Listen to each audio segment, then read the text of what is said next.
Welcome to the Genius Factory. Enjoy the video.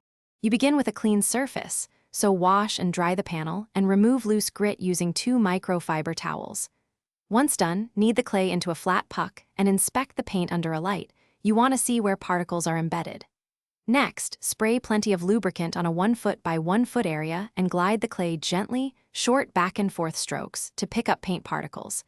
Make sure to keep the clay moving, don't let it stick to the paint. You now focus on the technique. Apply only light pressure, think fingertip sensitivity, because too much force risks marring. Once the clay feels gritty, fold and knead it to expose a clean face, then flatten and continue.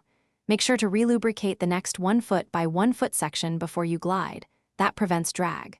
After each pass, wipe with a clean microfiber and run your fingertips across the surface to check for remaining particles. If an area feels rough, repeat with fresh clay.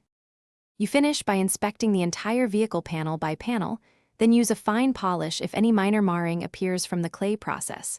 Polish corrects light hazing and restores gloss. Once satisfied, apply a wax or paint sealant to lock in protection. Work in small sections and buff with a clean microfiber to high shine. If things go wrong, like persistent marring or heavy scratches, stop and switch to a fresh clay bar or a fine abrasive polish. Don't press harder and reassess technique. Thanks for watching. If you found this helpful, don't forget to like and subscribe.